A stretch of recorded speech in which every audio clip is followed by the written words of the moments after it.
If you're a Hims and Hers shareholder, you know that this is a roller coaster.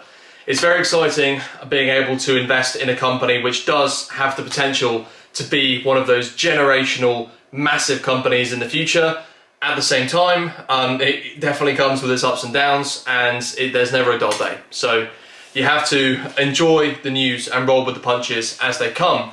Shares are down 35% as of Monday. They recovered a little bit on Tuesday.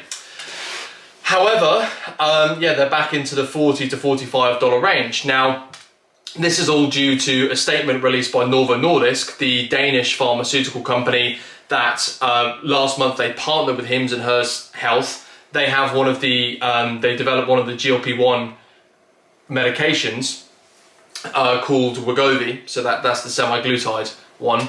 And then in the last month they've been listing that on Hims' website. They have now ceased that partnership, and they're throwing around some quite scary words towards Hims, the most significant of which being the word illegal. Now, I highly doubt that Hims are doing anything illegal and are not complying with FDA guidelines, and I will explain that in a minute. But if they are, that's really the main thing that could put a big risk to the thesis, because if they're doing something illegal, the company could end up in a whole load of hot water. And also that destroys the brand, which is one of Hims' most valuable assets right now. They've worked so hard on the marketing for that, and that would really head the company south very quickly. However, I significantly doubt that that is what is going on. And let me explain why. So obviously when the GLP-1s came out and Hims understood that they would be on the shortage list, Hims said, look, here's an opportunity here, right? As every retail investor says over and over again, this is not a GLP-1 company. And Hims entered this in, I think it was May of 2024, having started their weight loss category in, I think it was early 2024. The point is that because it's not a GLP-1 company, why would Hims take the risk of breaching those FDA guidelines and effectively self-destruct their company, or at least, at the very least, massively erode trust and end up in a whole load of hot water? Why would they do that? This is a company that was founded by Duden when he was 28 years old, right? They've been moving extremely fast. As I said, just before the GLP-1 came out, they announced their own weight loss category that included oral-based medications for weight loss, and since they have acquired Tribe Labs, which is a blood testing facility, so that's going to increase their level of personalization. They can do all sorts of things for that. I saw that Hims may be getting into vitamin gummies, so they can treat nutritional deficiency, for example. It can do all kinds of things, monitor hormone levels. It may link in with the peptide facility that they've acquired in California as well. And then very recently they acquired Zava, that have 1.3 million customers in 4 countries in Western Europe.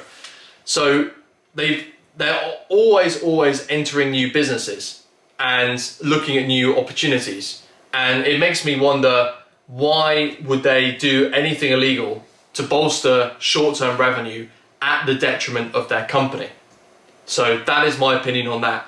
Highly unlikely. Of course, we're not sitting there, you know, watching every little piece that goes in the FDA and in Novo and in Hims. So we cannot say with 100% certainty, right? Like, nothing in the stock market or business or investment or life is ever absolutely guaranteed.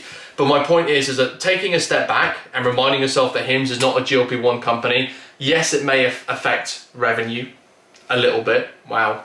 You know, like, we didn't even know for certain that Hims would still be able to do personalized GLP-1s, and I'll get to that in a minute, after the shortage had ended and compounding was effectively no longer allowed by the FDA for non-personalized treatments. So my point is that, yeah, Hims are highly unlikely to do anything illegal, and if they have, then that could really break the thesis of the company. Now, moving on to why else Novo would talk in this way. They say collaboration has ended, deceptive promotion, selling illegitimate knockoff versions of Wegovy. that put patient safety at risk. So some quite serious concerns there. Now, the thing is that Novo decided, okay, the upside of using HIMSS is quite high. They have millions of customers going to them. We have our branded drug, Wegovy. We don't have the same kind of distribution or level of customers. You know, the downside's quite low, the upside's quite high. Let's go to HIMSS. And in Dudham's statement, he came back saying, Novo Nordisk, I say statement, is an ex-post, right? There's no official statement from HIMSS yet. Novo Nordisk increasingly pressured us to control clinical standards and steer patients to Wegovy, regardless of whether it was clinically best for patients. Obviously, HIMSS offers personalized dosing, and they also, because they are not going through Novo's branded drug, can offer that for a lot cheaper at their compounding pharmacy, a lot cheaper. So when he says patient safety, he may also be talking along the lines of consumers made a free choice. They decided they wanted a personalized dose at a very good price. They decided to go with HIMSS rather than the branded Wegovy. And that may be why Novo is so angry and has ended this partnership, because they've not been getting the same sales that they have been.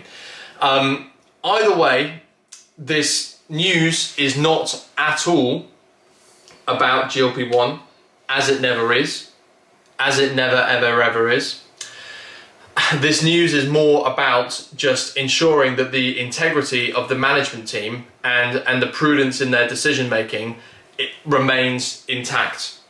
What I can tell you is that the speed in which they are deploying new businesses remains intact, and I would also say that is growing exponentially. It has been amazing how they can combine everything together to build this HIMSS and Hers platform. The speed at which they are moving is absolutely nuts, and hence GLP-1 is just one little stop on the massive roadmap, which is HIMSS. And I'm just saying, why on earth would they even risk taking a loophole to maybe bolster, what, 1 year of GLP-1 revenue by an extra 50 million, 100 million? Why would they do that when they have so many opportunities ahead with such a capable team of people and such a fast moving company that has such amazing business quality to it? So that's my point on that.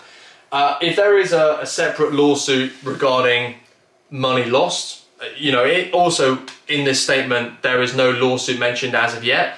If there is a lawsuit, money's money. HIMSS has a relatively good balance sheet. If the lawsuit is just based off how much Novo may have allegedly lost through not going through with the deal, I don't think that that would affect HIMSS significantly. As I said, like a lawsuit is a little trip.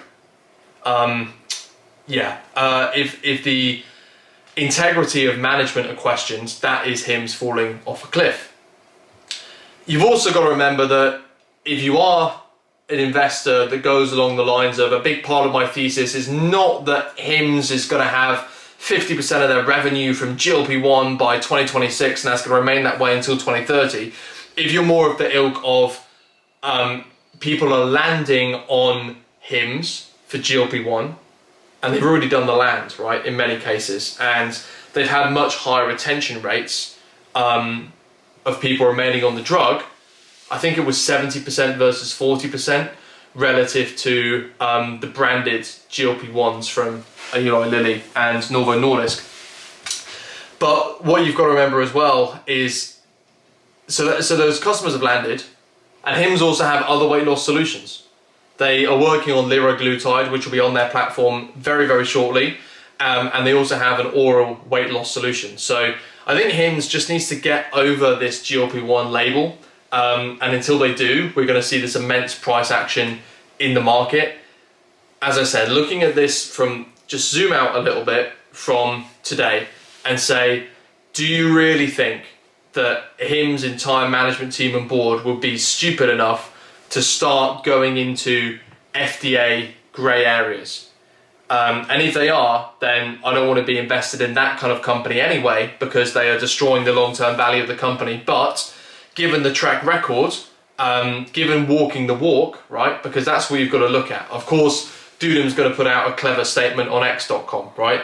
But when you actually look at walking the walk, over all of this time, think about what they've built and think about their capabilities and think about would they really put this company in their detriment because of trying to grab some short-term GLP-1 revenue when they have a lot of other business already, and they're deploying new businesses and making extremely strategic acquisitions already.